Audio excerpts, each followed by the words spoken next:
All right, everybody. Hi, welcome to the For the Love podcast. Welcome back. We're happy to see you. We're happy for you to see us, is really what it is. We can't see you, but if you are over on YouTube, for example, you can see us where we video record all of our shows. Boy, we've got a big episode today. Holy moly. But before we get into it, I'm glad that you're here, and you're driving to my house twice today. I am. We've got this podcast right now, and then you're coming over for dinner tonight. I'm coming right back. I know. I had to text you. Did I text you this morning or yesterday? I'm like, what are the weird things about your family's eating habits? Because everybody's got some problems. It turns out it's not everybody. You're right. Only half of us adhere to. That's true. Our genetic predisposition to celiac disease. To celiac, exactly. 3 of them don't care at all. You're right. But, that makes me, celiac is just no joke. So I'm like, wait. So it's no sandwiches, pasta's out. But, I'm gluten-free now. So I'm adjacent. You're gluten-free-ish. Okay, that's so correct. That is so accurate. I am 84% gluten-free is how it really works out. So I did text you. I'm like, how do you feel about spicy and how do you feel about pork chops? Yes, and we landed. Yeah. Okay, great. Easy. They have habanero, but it's just the one in the whole pan. Oh, it's fine. It is fine. It's delicious. Sounds... And what's more embarrassing, and that I have tried to retract the request, is that Amy's husband Brad is what is his actual title? Landscape architect. He's a landscape architect, but he exclusively works with fancy people. I think it is true. I think professionally you would say high-end residential. Okay. High-end residential. High-end in such a way that's who's got a budget like that? Where? How could you spend that much money on grass and plants? But you can. And so Amy told me years ago, because I live on almost an acre, and it's a lot to keep up, especially post-divorce. Being in charge of this yard is a lot for me, and I have all these pecan trees and just whatever. And I told you a few years ago, and I was not being ironic, and neither were you. I'm like, I need help with the yard. And Amy basically says to me, oh, your yard is very beneath Brad. I'm like, God, I know it is. Did not say okay, you it. kind of did. That I offered to give you a referral for someone more local. Yes. Who did more maintenance work instead of you don't need a big install. Correct. Or an architect. You're right. You need someone to pick up the pecan shells. Yeah, that's right. That poison all your grass. True. And then that person could eat all those pecans. You're very upset that I've just left the pecans on the ground. This is got to be your 6th time to mention it. And so I'm sorry that hurts your feelings. But anyway, my yard is in disarray, and I've spent all this money on it the last 4 or 5 years, and it gets worse every year, and I can't sort it out. And so I sent an SOS text to you. I'm like, I don't know what to do. I am just flushing money on this yard, and it's garbage. Every year looks worse than the last. Can Brad help me? And then I immediately regretted it. So the only way that Brad is helping me, and I'm putting that in quotes, is that Amy's family's coming over for dinner tonight, and I'm going to very casually walk the yard with him and be like, we're just having a conversation. This is just 2 friends talking about grass. It's low stakes, because I tried to get you to remove the request from Brad. I got embarrassed. I am genuinely beneath his expertise. You're being super weird about it. I can see that I am. I can feel that I am. And yet here we are. It doesn't matter. You're having spicy pork chops tonight, and he's going to have to, look at my grass. I'm so embarrassed. Ugh. It's so embarrassing. It's like when a makeup artist comes over and I have something and they're doing my makeup and they're like, what kind of makeup do you use? I'm like, whatever kind is at Walgreens, Brad is coming over, a landscape architect, to look at this shitty yard. It's embarrassing. Well, he's just going to let you know how to keep your grass alive. Anyway. And what native plants you could plant that don't need 18 times more water than some other things you might have. That's the kind of stuff I need to hear. Yeah. But I don't want to do it. I don't know how to do it. Well, Well, That's that's step 2. That's step 2. You're right. Let's just get through tonight. I'm just going to give him the pork chops and like hope he can give me some sort of a plan so my yard doesn't look like garbage. Okay, anyways, that's just the little problems that we're having over here. So thank you, Brad Harden, in advance for like talking to me about my, sod that won't take. Okay, you guys, let's get on to this episode because you're just not ready. That's my feeling. No. We are wrapping up the Midlife Renaissance series with quite a story. We've talked a lot in this series about this middle part of life can be so magical, and it can be such a season of like reinvention and rediscovery, and also it is often baked with loss. It just is. This is an interesting time of life where almost everybody our age is going through something. Mm-hmm. Something is shifting or changing or ending, and we're having to sort out what to do with the next step. And so we have a story like that on the show today. We are welcoming just the lovely, truly, absolutely lovely Maddie Corman. And she's an actress you have grown up watching. As mentioned many times on the show, and to her face in a minute, she is in one of my all-time favorite coming-of-age shows, Some Kind of Wonderful.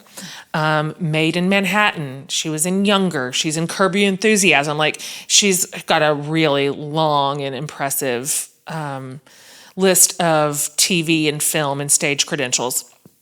But the story she's talking about today is her own, and the bravest one of them all. So she is joining us today to talk about how her life turned absolutely upside down after a massive personal crisis went public. And I'll just drop the lead here because you're going to want to hear it. She is discussing what happened when she is obviously a public person, and as is her husband, and how he was shockingly and stunningly to everybody, her, the kids, everybody, arrested early one morning, just about 10 years ago, on possession of child pornography. And I'll just put that right there, and we're going to talk about the rest of it. But I mean, I'm talking, she is bringing the full story to bear to the show today. So what she did with that tragedy is she wrote a raw, sometimes funny, if you can imagine, but very moving, very honest, one-woman show a couple of years after that happened called Accidentally Brave. And then it was turned into a movie, which is on Max. Amy and I have both watched it in its entirety, and it kind of flattens you back like into your seat. It does. I mean, it's her full, exact, true story. She's the only performer. It's nonstop. It's emotional. My thought when I finished watching it was like, give her some water and nap time. Yeah. Like, wow, wow, wow. And so she portrays, honestly, what it was like to walk through shame, fear, loss, and shock, betrayal. She talks about what is addiction and what does recovery from addiction look like? What does recovery from codependency look like? What does freedom look like ultimately? And she's just a notch or two above Amy and I. She's 55 now, so she is in the solid, this was 45 to 55, more or less. And so this was her midlife moment. And she talks about coming through and resiliency. And it's actually ultimately very much a story of hope. And so we wanted her in this series because midlife isn't just about some of the lower hanging fruit of making peace with my body. And these all matter, of course, or doing the work that I love more. All that matters. This is a midlife story of literally everything was wrecked, everything crumbled, and I had to rebuild right here in the middle of life. And so she is absolutely the real deal. Maddie is wise. She's funny. She's very personable. Like, she could have just been sitting in this room with us and we could have talked all day long. She just feels like a friend, and she's absolutely been through the fire. And so she's here today to remind us, to promise us that it's never too late to recover, to rebuild, to reimagine, and to live even a better version of life after the first one you built crumbles. It is true. And she is a miraculous and wonderful storyteller through it. So we are thrilled to welcome to the show, Maddie Corman.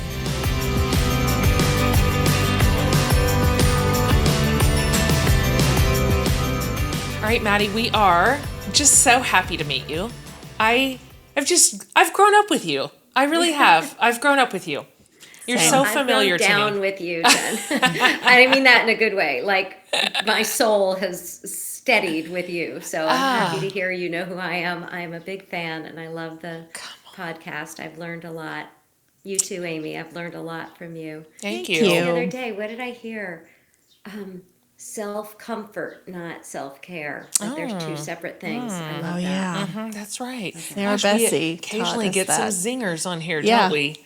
Yeah, I was just telling Amy before you popped on, Maddie, that you are in, and I think this is objectively, one of the absolute best movies of all time, clearly, and certainly one of my tip-top favorites, which was Some Kind of Wonderful. And Amy goes, you know that you've talked about that movie on this show like 3 or 4 times. I'm like, have I? It's because I just loved it so much. It's so nice because I actually was one of the only actual teenagers in that film. That's right. Everybody else was playing younger. I was playing a little bit younger but I was 16, and Wow. I am no longer 16, and it's great that it's held up. And I had the time of my life making that during the worst time of my life. Is that right? At the time. Yeah. my Because your mom. mom, Yeah. My mom was in the hospital when I had my callback for that film in New York, and I went back to this was in the days, this was the 80s. We didn't have cell phones. Oh, yeah. We had pagers. We had I can't even remember the name of it, a payphone. Oh, yeah. And I was in the hospital where my mom was very, very sick. And I used this thing we had to hold up to the phone, and you could get your voicemail. I don't know if anybody had that, but it would go beep, beep, beep, and it would rewind and play your voice messages. Gosh. And they said, I must not have been checking in, of course, because my mother got sick and quickly and surprisingly. But I checked, and they said, you're supposed to be at this place across town. And I kind of just went in a taxi in my shorts and t-shirt. I was not prepared. And I came back to the hospital, and I told my mom that I got the part. But of course I had no idea whether I had gotten. Nobody said, oh, you got the part. I just told her to make her feel better. And then, and she died, I think a week or so after that. And that was all I thought about. And then about 2 weeks or a month after, I got a call back because they wanted to make sure this 16-year-old was mentally okay enough to go make this teen comedy, which I was very offended. I was like, of course I'm fine. Sure. But of course they did. Yeah. Anyway, I went and met John Hughes. Oh, my gosh.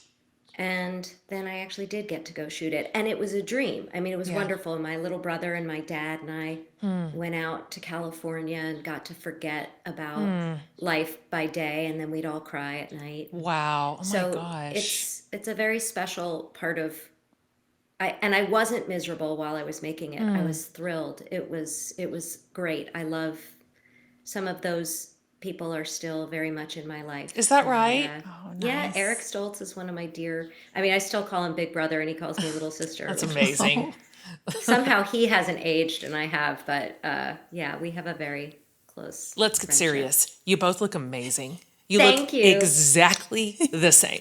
Bless you, Jen. There is just your face, and it's the same face that was that face. That's true. So you are absolutely killing it. And it's just amazing to watch your career. You have such an interesting career, and you've been film and TV and stage, and you write your own material, and you perform other people's material. You like run the whole gamut of being an actor and a performer, and it has to feel pretty amazing. Are we the same age? How old are you, Maddie? I'm 55. Yeah. We're all about the same age. So we're between 50 and 55. So it must feel. I like that I get to be between 50 and 55. Yeah. You know, at this age, there's a Who cares? 15-year I know. range where I'm like, we're all the I same agree. age. Yeah, Like, I agree. that's this, like, Yeah. 47 is the same as 59. Especially if you're an actress. Once you're 45, you may as well be 90. It's That is fine. so true. terrible. That is so true. We love having you here. We have been in a series called Midlife Renaissance, and we had some really amazing guests on, and we are talking about this age, being our age, and what it looks like to reinvent in 1,000 ways. So whether it's like some of our relationships or our relationship with our own bodies, for some people, it's what their faith has evolved to or from. And you are our final guest in this series. And we've just been really looking forward to you because we're interested in this idea of reframing midlife, sort of. So, historically, it had this connotation of just kind of being a crisis. Like, well, Yep. life's over, gals. Like you had a good run, and reframing it toward more like a season of awakening and of clarity, but while also acknowledging that this season of life often comes with some loss. The loss of what we thought we had, maybe. A lot of us have a loss of a marriage or a key relationship. We're losing some of our roles. Our kids are growing up and moving out. Yep. It's interesting to hold loss in one hand at midlife and reinvention in the other. And so absolutely. I'd love to hear some of your thoughts on this. Like maybe, I remember when I used to think 50 was the tipping point. That's when you're old. Yeah. That's it. Absolutely. Well, I have been listening, and it's fascinating. It's a fascinating time to be a woman now, to be turning this age now. Yeah, it is. I have outlived my mother. Didn't mean to make this whole interview about my mom, but No, I love could. it. We'd love to hear about her. Well, she was awesome, really awesome, Irene. And people I find who lose parents don't say their names, especially if it's a mom. We just say my mom. But my mom was Irene. And being the age I am now, and that you guys are, now people are losing their parents. And but I didn't know anybody who had lost a parent. So that was the beginning of my otherness. And something I talk about in the show I wrote about myself, but was that when a new trauma happened, I promised that this time around I wouldn't say I'm okay before I actually am. Because when my mom died, I just was so aware of how it makes other people uncomfortable when you're in deep grief. Yep. Yeah. Or at least that was my impression, and I think I was correct. Yeah. I'm really good at taking your temperature and then figuring out how I feel. And I was like, they don't like this. So I'm going to just say I'm okay. I knew I wasn't, but I also knew I couldn't share it with you. And I thought if I did share it with you, that my grief would swallow you and me whole. So being at an age now, middle age or whatever we want to call it, where other people are doing grief so beautifully. I have amazing girlfriends. I have guy friends too, and I have a husband who I love. We'll get to that, and children who I adore. But my female friends are really my guides in a lot of ways. I try not to make them my higher power, but I do sometimes by accident. Yeah, But me too. watching people lose a mother or a father and walk through it with going, no, grief isn't linear. No, I don't feel okay today. No, I'm not coming out to the dinner because I'm too in my feelings. Or, yeah, I'm going to come, but I'm going to be quiet. Like modeling that and learning I'm allowed to do that. And so that to me is partly what this time of life is about. And being a motherless daughter from the time I was a teenager, I think it really affected the way I raised my kids, not Sure. always in a good way. And I'm trying, they're young adults now, but I'm still trying to, it was so hard for me to ever let them feel any Yeah. discomfort or sadness because I just knew what that felt like. Um, and, when I would drop my first, especially at nursery school, and she would be crying, I wanted to lay on the floor with her. And then I would call. I mean, I was that parent, who would call. I think it was a 2.5 hour day, by the way. It was really, Sure. this was the Totally. first kid. This was the first kid. Yeah. Totally. By the second and third, I was like, you're fine. That's But right. the first one, I was like, oh no, she misses me.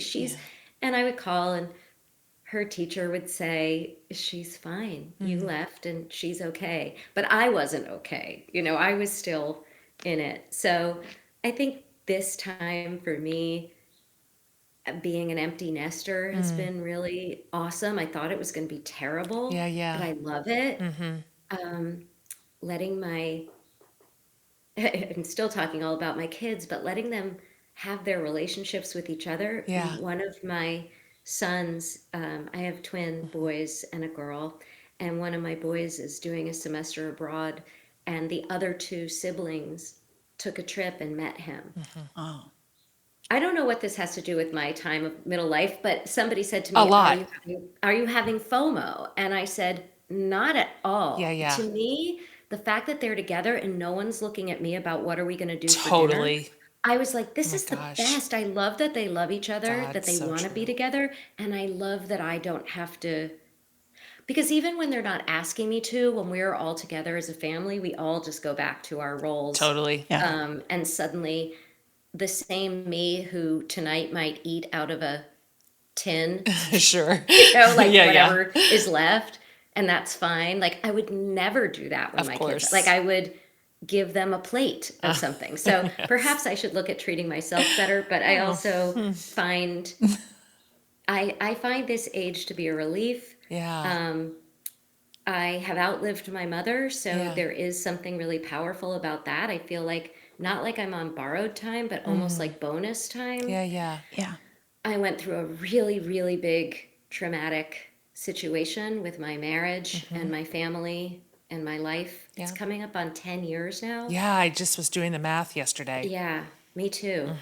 And I am, so if that's something that we're going to talk We about, I are. do want to let people know that my kids, they really don't like when I talk about them, but I really feel like they're not listening to this podcast. I agree. They might be, but I feel I don't pretty think they're in the good. target demo. I feel like who I'm talking to right now might really need to hear Yeah. that after a really big trauma Yeah. that I thought was really going to destroy my children. Yeah. Like I thought they were not going to be okay. Yeah. And they are thriving and funny and sensitive and smart and caring and annoying and they love me and I drive them crazy, I'm sure. But I just wanted to share that because I feel like that was what saved my life was somebody saying my kids are okay, who had gone through something again, like not the same story, but a betrayal and a betrayal that was known to the kids and known and that she could reach out a hand to me and say my kids are awesome Yeah.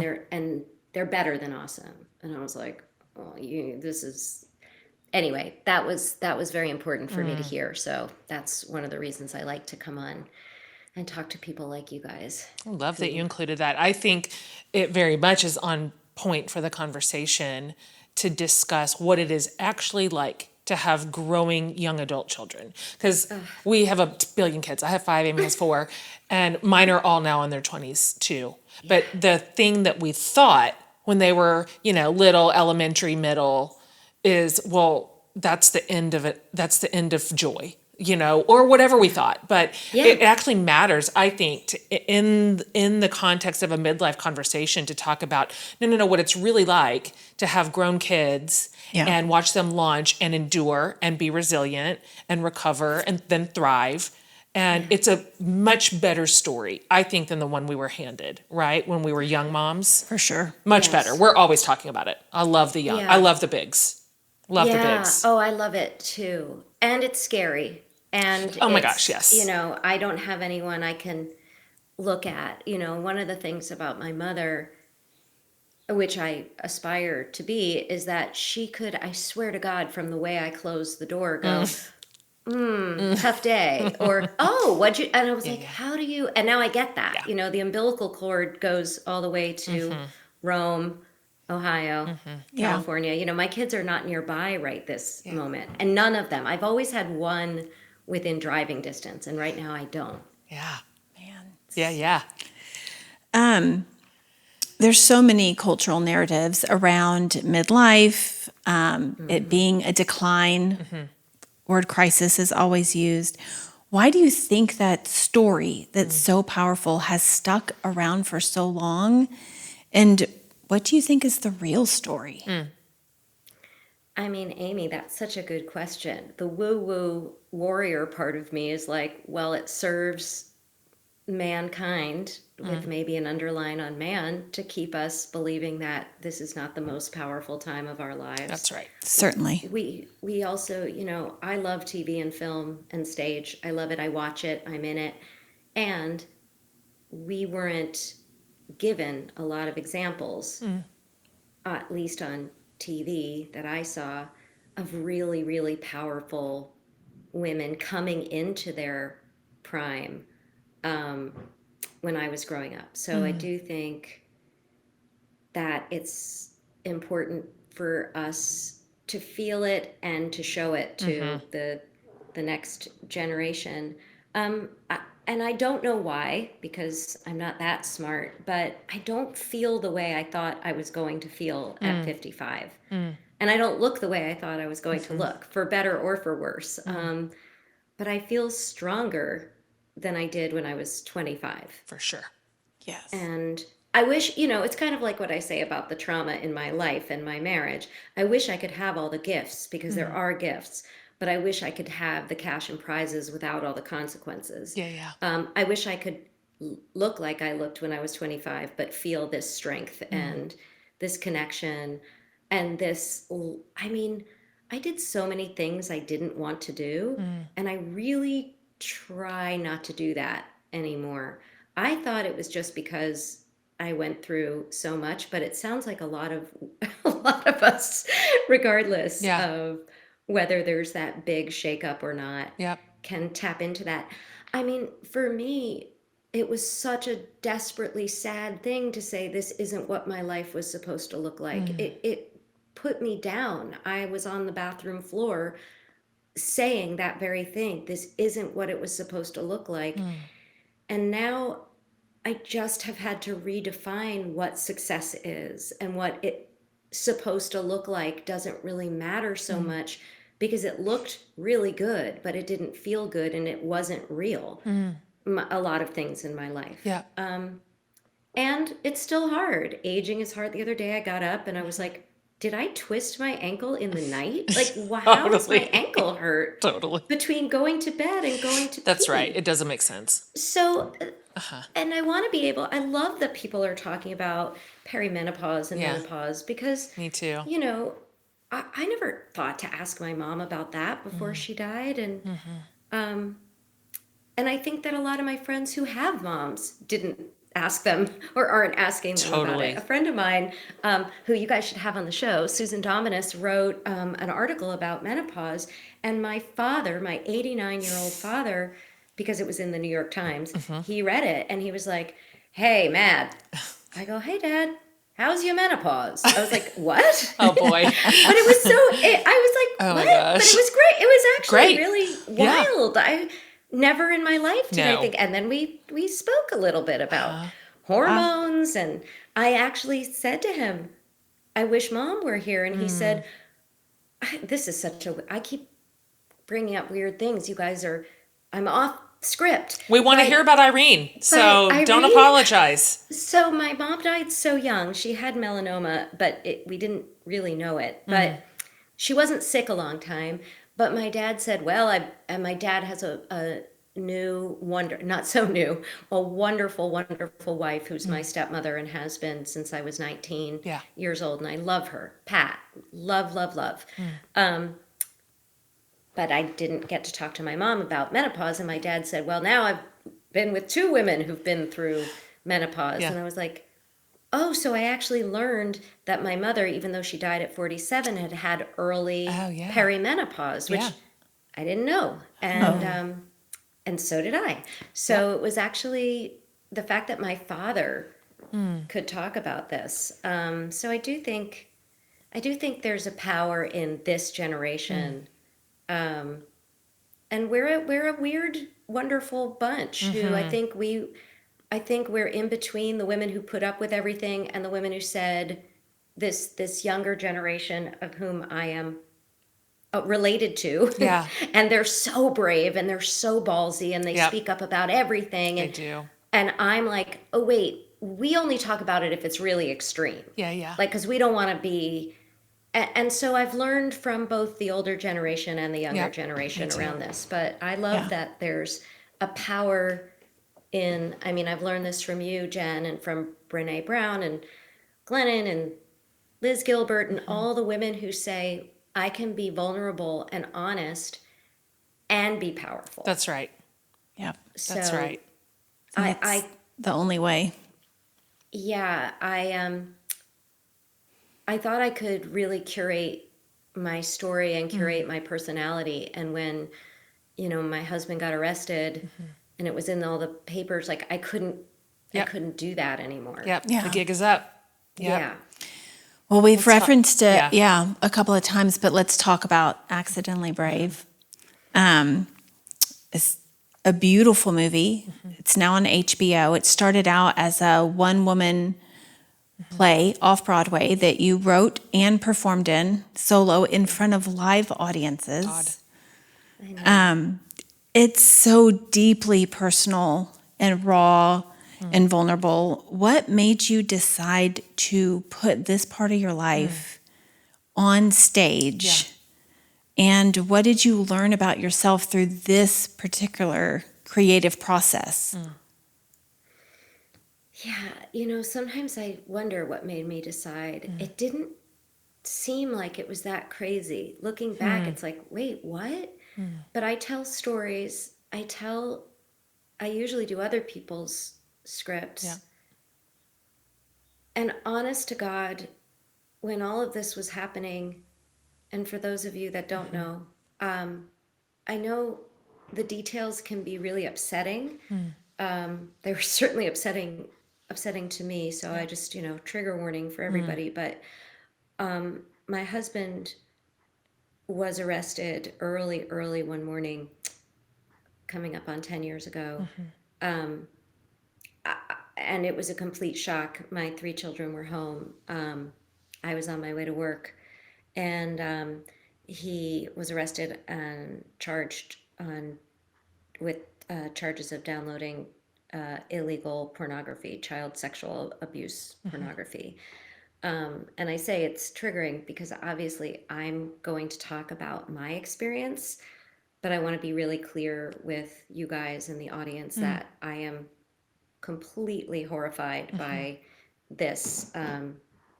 And there are real victims that do not include me or my children, but the young people who are in these horrible videos. So I had no idea that anything like this was going on. Right. My husband, well, there's a lot to say, but you can watch the film. But he went to rehab. He was a secret porn addict. It had gotten to this terrible, terrible place. And within 24 hours or 48 hours, I can't remember, it was, this news was in the paper. Yeah. It was all over Facebook. It was all over our community, we lived in a very small suburban town, and every and he lost all his work, and my kids were there, so they knew, and that's the crazy beginning of the story. But there was so much.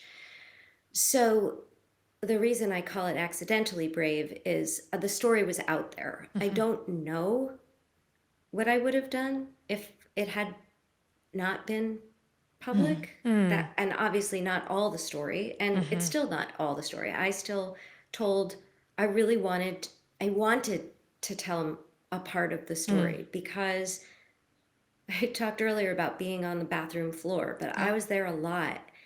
And when the person that you love the most is not the person you thought they were, and you can't talk about it with anybody, Totally. and you're trying to protect your kids, But and everyone else is talking about it. I mean, I just can't imagine. it's the loneliest I've ever felt. And I've mentioned that I lost my mother, which was devastating. But when you lose your mother, people bring a meatloaf over. That's right. And when your husband's arrested and you say, "Oh, I think he's a sex addict and a porn addict," there's no meal train that's coming. That's true. Maybe there would be now, maybe there would be, but I was not looking. I was too scared to even ask for what I wanted or needed. And it was so scary.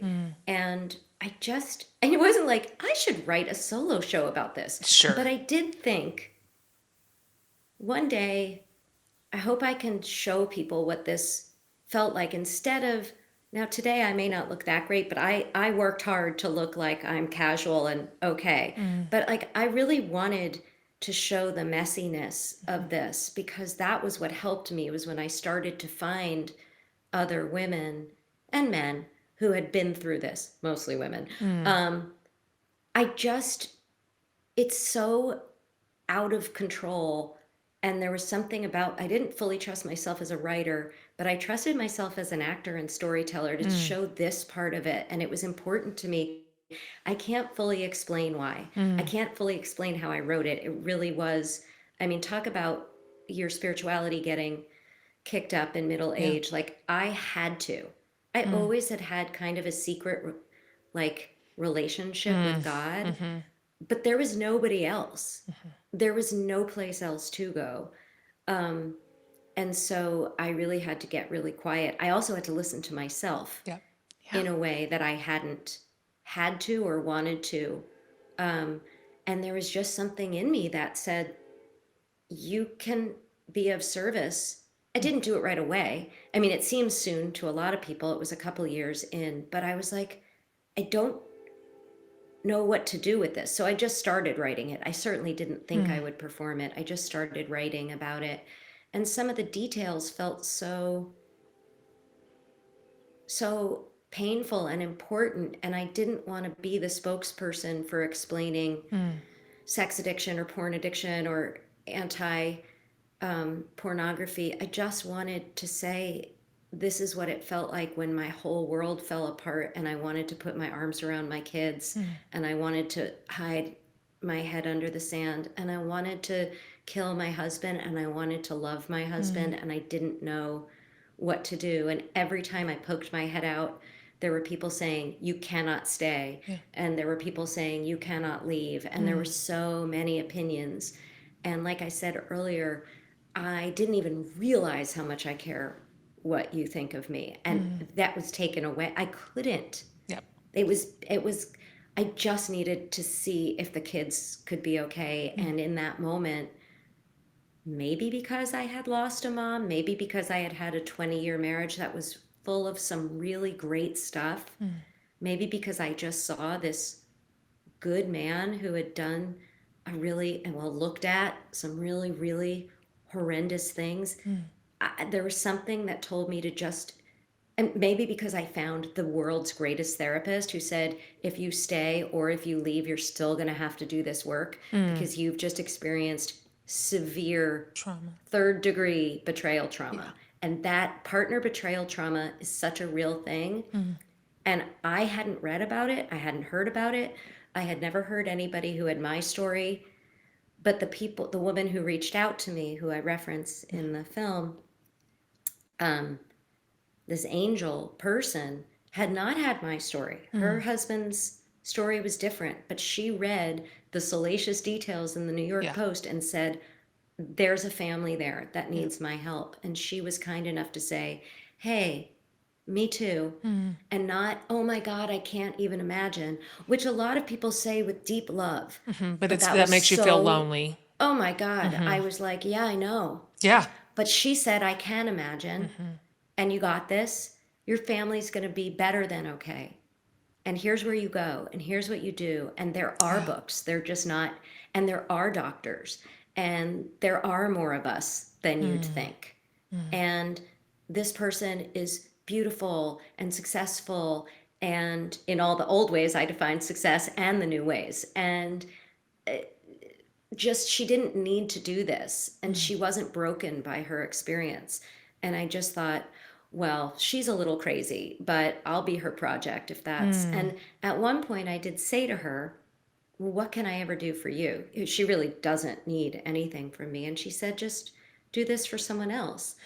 I don't think she thought I was going to actually then write a show and have it turned into a movie, but that's the way that Yeah. and now I actually I'm taking my final exam. I'm getting my coaching certificate to help.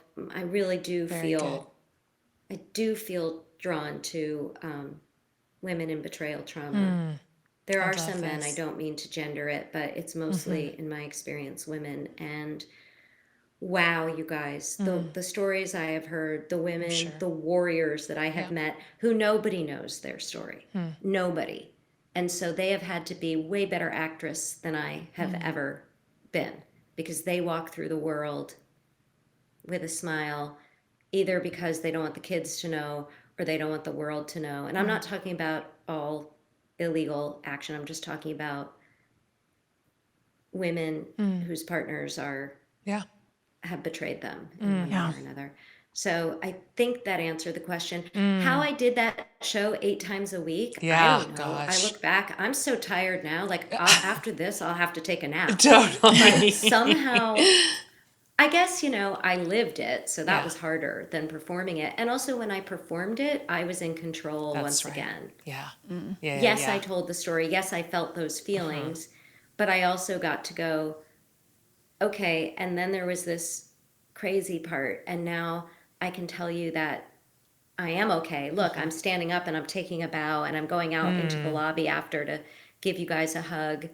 And it was, this is one of, I think the biggest challenge about being so public is definitely that my family isn't 100% thrilled. I do care. I am still married. It's almost 10 years later. Yeah. I do care very much about my partner.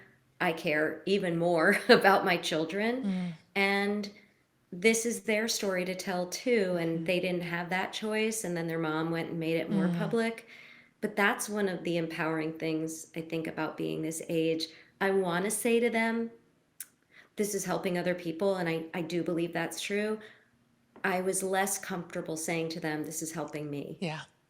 I was really, I don't think I said that until this go round with the film. I think with the play, I was much more comfortable saying, this is service. But it did help me. Yeah. I felt like I didn't feel like myself at all. And suddenly I felt like Here I am. the best of myself. I was absolutely willing in my marriage and my life to say, just put me in your stuff. Like I did not feel a burning desire to write or produce or even star in anything. I'm not that kind of actress. I really love being in an ensemble. I'm maybe a little bit lazy. I love good writing. I love somebody else's. But with this piece, there was nobody else that was going to be able to get it right. And I think I did. And I'm proud of it, which is hard for me to say. That's harder for me to say than all the things that I can tell you that I don't like about myself and the movie. Well, you should be. We've seen, of course, the whole thing, and it's so powerful. And I've been super struck. And you certainly portrayed this, but you actually lived it. So admiring your performance is the same thing as admiring the story you lived, right? There, it's all in the same bucket because you told the truth about the truth. And so, observing your capacity to hold like the truth in one hand, which is a brutal truth, just an absolute scorched earth, brutal, before and after, never the same truth. Yeah.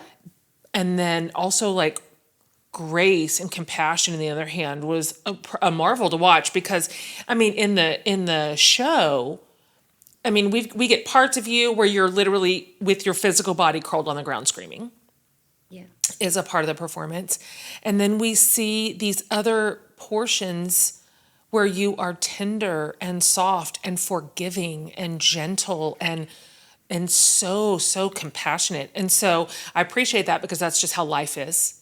Like we don't pick one or the other. You know, we get both of those. But I'd love to hear you talk about your own personal journey between figuring out how to not abandon the truth for full unmerited compassion, but not abandoning compassion because the truth was so hard.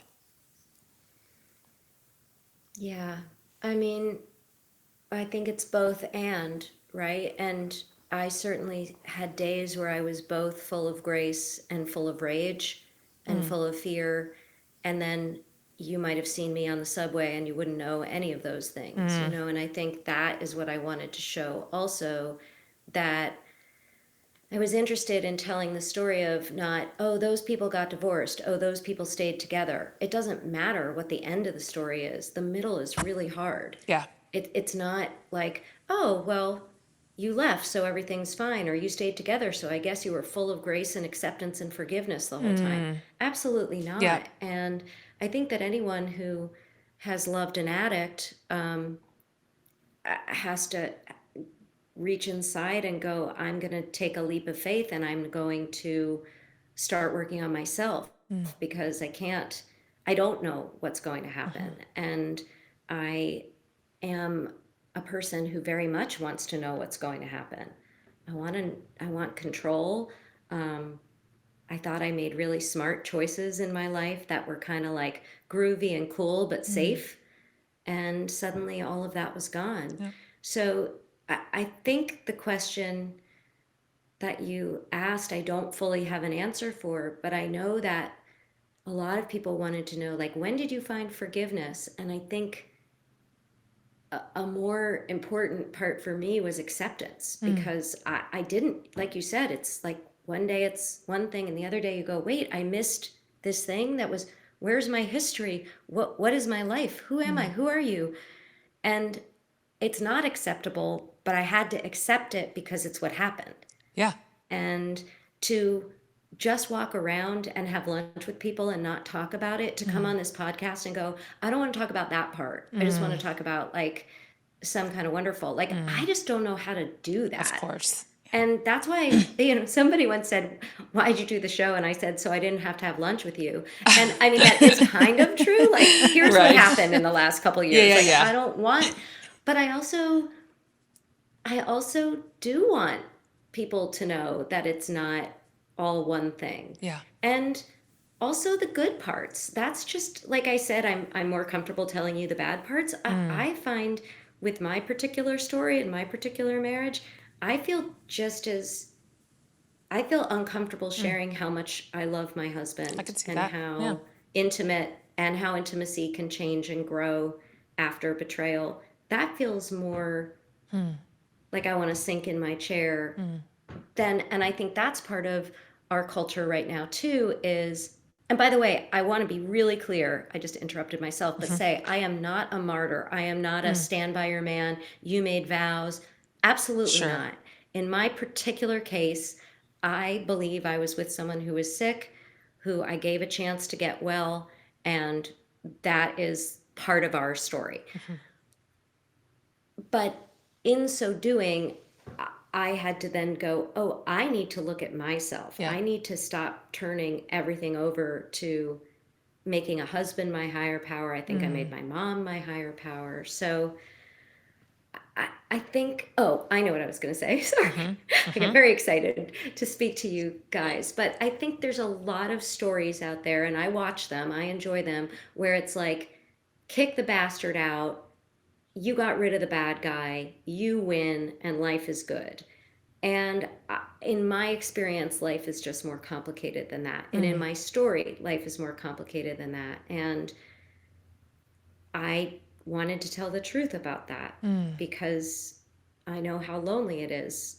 And I see a lot of women who I coach now privately saying, I don't want to tell my best friend because I think she'll hate my husband, or she'll yell at me, or and that's just, then that puts too much pressure on the marriage, and it puts too much pressure on women to be these people who never have a problem, or have a problem and then get rid of the problem, and then it's fine. Yeah. So I don't wish this on anyone, obviously, especially I think public shame is a whole other level. Totally. But some of the gifts that I've gotten to be strong and to understand that I'm willing to tell the truth, even if it's ugly and messy, have actually reminded me of the girl I was before I got married and had kids, and before I started to worry about that I was wearing the wrong thing or that my body was weird. Like, there is something powerful about going, here's the worst stuff. And I'm the one now that you're looking at with weird eyes and thinking, oh, I hate it. I hate that people look at me and go, poor her. But that's okay too. And I don't have to absorb that anymore. Right. I still do sometimes, but I try not to read the comments anymore. That's right. Don't stay out of the comments. Stay out of them. You know. You talk about in the show, and we all understand healing is not linear at all. And we know about your angel that you talk about in the movie. But what other practices helped you through those hard moments? And at the beginning of the show, you talk about being terrible at meditation. I am. I still am. I was meditating this morning. Yes. I was like, I'm going to meditate because I'm going to talk to these two badass ladies, and I want to be. And then I was like, wait, you're thinking about how you're going to answer. That's right. So that's not meditation. Stop it. Right. Well, but now if you're not going to meditate, you may as well practice some good answers. These are the voices. So I really do want to start a program called Maddie's Mediocre Meditation. Oh, that's amazing. Perfect. I love that. But I do it. it because even if I get 30 seconds that the chatter stops, that does help me. And in early trauma, I couldn't do it. I couldn't get quiet. But meditation helps. Therapy, I'm very lucky. I know this is a privilege. I threw a lot of money at this. And I highly recommend, if somebody's in betrayal trauma, to get someone who is trained in trauma. Specifically for me, it was important to go to someone who's a CSAT. That's someone who's trained in sexual addiction and compulsion, specifically, because for me to go to somebody who was like, totally, and looked stunned, that wasn't helpful for me. So I'm a big fan. I think this is allowed for me to say, because I'm talking about my own recovery, and this is free. I go to a lot of 12-step. I love it. It has been incredibly helpful. There's a program called S-Anon, which is basically Al-Anon, but for family and people affected by the disease of sexaholism. I love Al-Anon. I thought they were going to kick me out because my initial issue was different. Nobody has kicked me out yet, and I've been going for 10 years. I love groups. I loved my therapist put together a group of betrayed partners.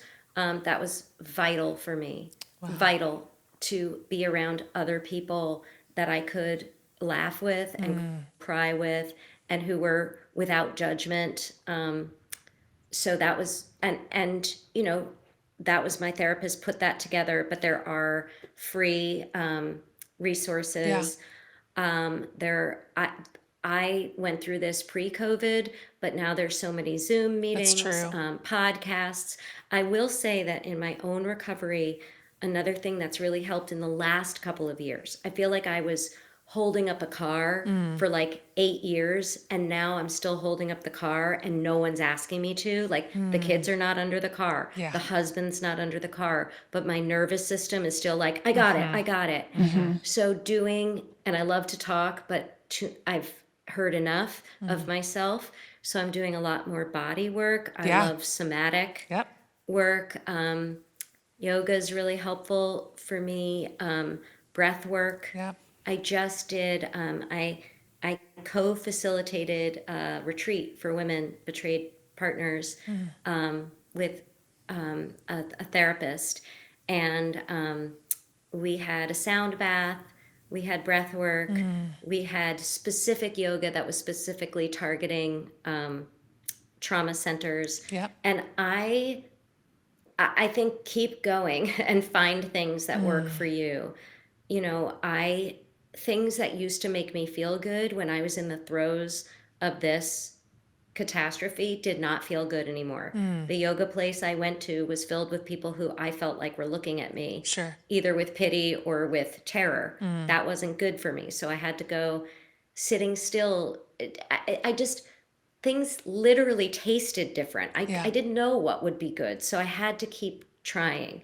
I couldn't do 20 minutes twice a day of meditation. So I found a person who told me that 3 minutes was okay.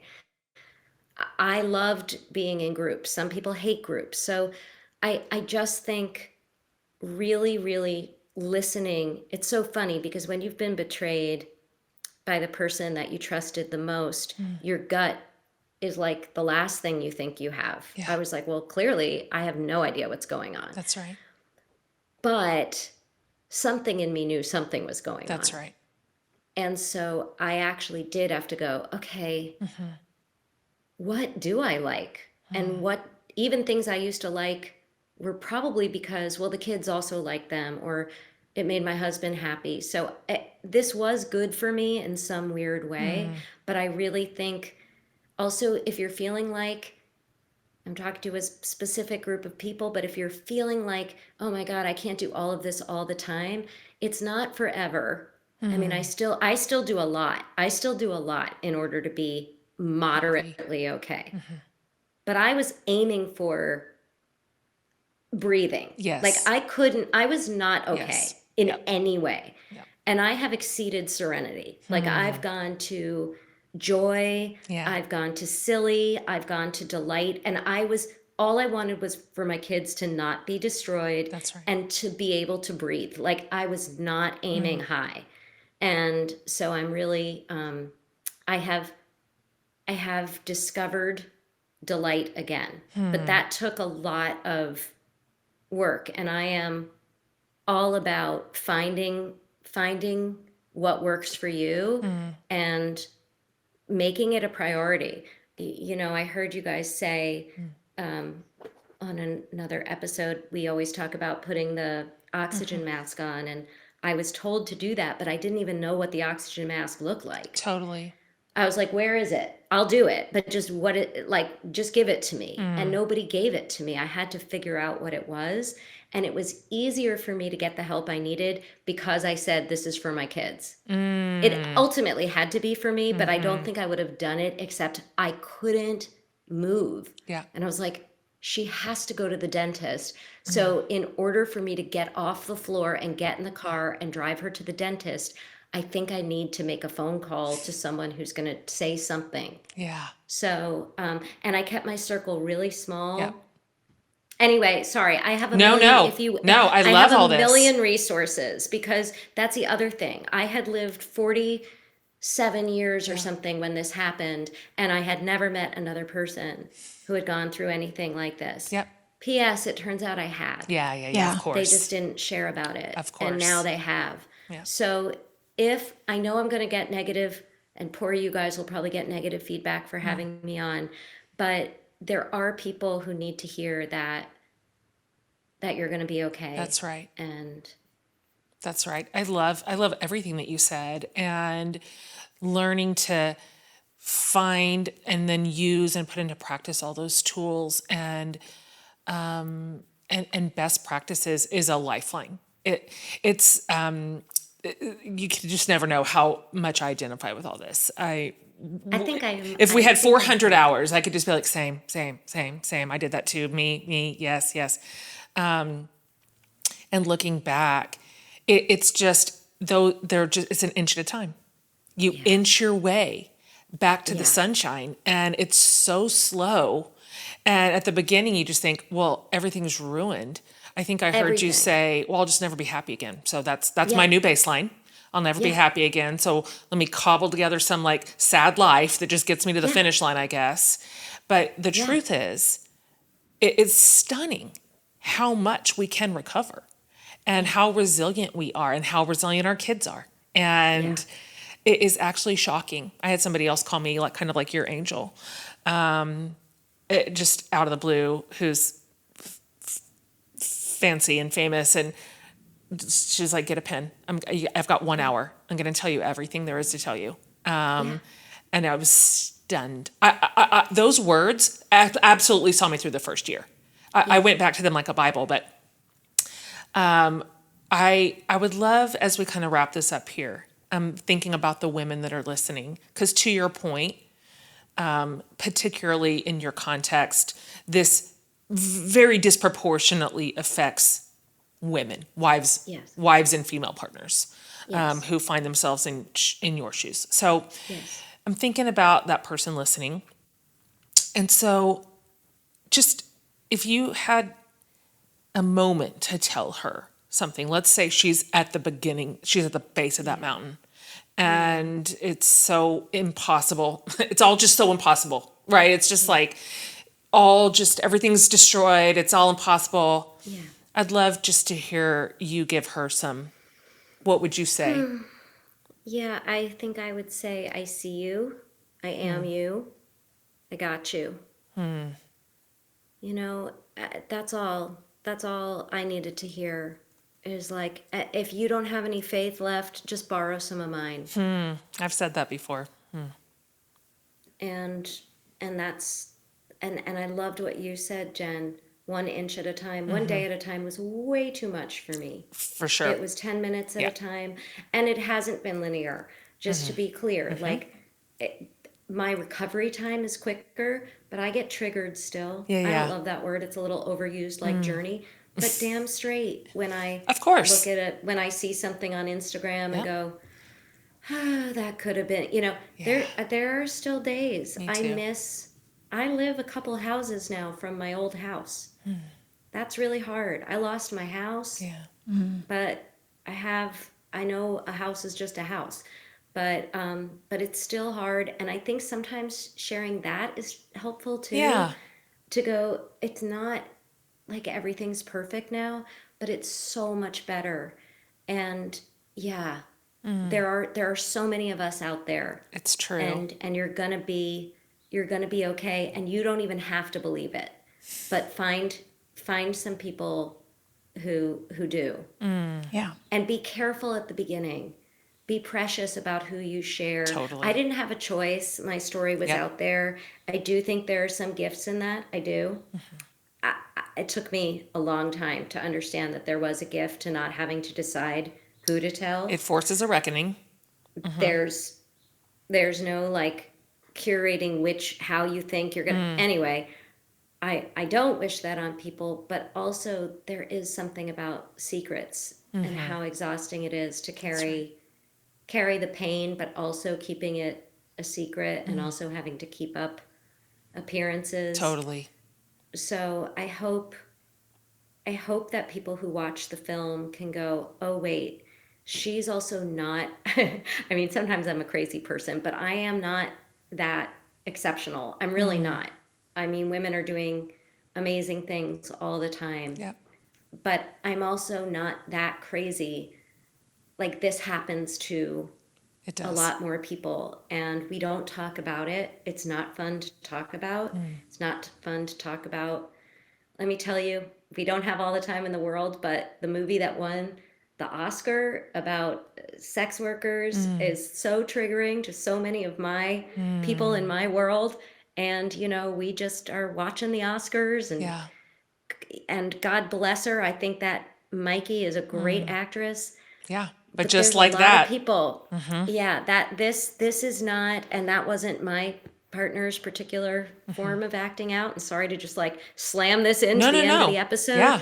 but there are people walking around who, when you walk past a certain store or make a certain joke, it is killing them. Yeah. And I guess I just want to say to those people, I see you. It's so true. And you're not alone. And there's a lot of help out there. And go on my website and write me an email, and I'll tell you. I'll tell you more. It's so true. One last question before we Amy. go. What story are you going to tell next? Or are you dreaming up Yeah. a fictional story, or do you have your own story to tell? What you got? Okay. Well, first of all, I feel like a big lazy bum because I haven't written that much more. But that's my own issue. I do want to do kind of the epilogue to Accidentally Brave, Do you? because it really was about the most terrible time, and there's so many great things happening now. But my children might never speak to me again if I do that. So, but I did write a new fiction TV series about two best friends, women. One is a suburban mom, very type A, with 3 kids and a dragon and a cat and a dog and all the life. And one of her best friends, that character is based on me, and one of her best friends, who's based on my collaborator on Accidentally Brave, the director Kristen Hange. And we co-wrote this piece about the other friend is a very groovy Broadway director. Fun. Who's very into plant medicine. Yeah. And she convinces her more conventional friend to go on a road trip to a plant medicine ceremony, and hilarity ensues. Oh my gosh, it's amazing. called High Heels, HEALS. So that's my next clever. writing project. I like how Maddie is low key. Like, I feel really lazy. I did write a TV series. That's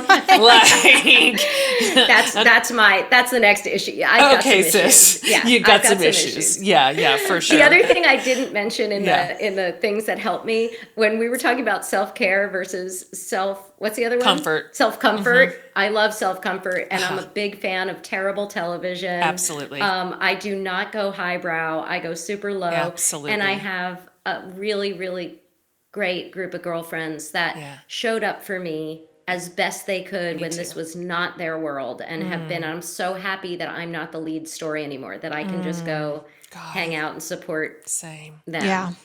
I love that. I really, really love how clearly you have discussed your own recovery and healing process in the context of community and other people, be it group, Al-Anon, or all the 12-step spaces, your own personal best friends. Like, in my experience, that's the only way. I don't have imagination for anything outside of it. I don't have any imagination for managing our traumas and pain and loss alone. So I hope that came through loud and clear for the women listening today, that the very, very, very exact thing that you do not want to say out loud, that feels so terrifying or humiliating or shocking or whatever, that's the very thing that you say out loud, and that's the beginning of your recovery.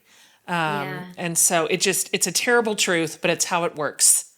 And you do lose some people because of that, but I have had a lot of people say, have you lost friends? And the answer is yes. And the people that are in my life are so awesome. It's not like I have the dregs of humanity. That's right. I have the most incredible people who show up when you do tell the truth. And, but I also am very lucky that my family kind of circled the wagons on both sides. And that is not everyone's experience. True. But the people who show up within the world of recovery, who knew before I knew that this was an addiction issue, I'm so grateful to them. And they're so fun. They're like the greatest people. So I really also want to say, it's not that you lose you do lose certain things. I have lost certain things, but I've gained extra community. Yeah. And I thought that was gone too. I was like, well, guess it's just you and me. Yeah. So- Great point. Will you just tell our listeners, because you mentioned, where can they find you? Because you've got this pile of resources to share, and I want to share them with everybody. Exactly. I did start, seeing privately, doing private Zooms because I couldn't keep up with all the, people just reaching out. So if you go on maddiecorman.com, I do have that, but there's also resources on there. And I'm on Instagram. I think it's Ms. Maddie Corman, but I could be just Maddie Corman, but you'll find it. And yeah, and I am on Facebook, but I don't like being on there. So I really am more of an Instagram gal. Okay. Thank you for coming on Oh my gosh. today. What a pleasure. We just could have gone on and on and on for 1,000 more hours. And I'm just Same. grateful that you have chosen to share this with the level of candor and transparency that you have. Because these are the kind of stories that are a lantern held up on the darkest path somebody else is walking. And they are just like, I don't know, I cannot see the next step in front of me. And then there's a lantern that appears, and they matter. They get us home. And so yours is a lantern on a path that a lot of people are on. And so well done. And we're delighted to see you 10 years after the fact, thriving and beautiful and happy and whole, and your kids are all the same. Your husband is in his own recovery. It's just great to see. So thanks for inviting us in behind the curtain of the story of your life. And we're just so glad to have you today. Thank you. It's been really awesome to get to know you in real life or virtual real life. It's real life now. It counts. Yep, it counts. Okay. Thank you, Maddie. Thank you, Thank Maddie. you so much, you guys. What a treat. Same.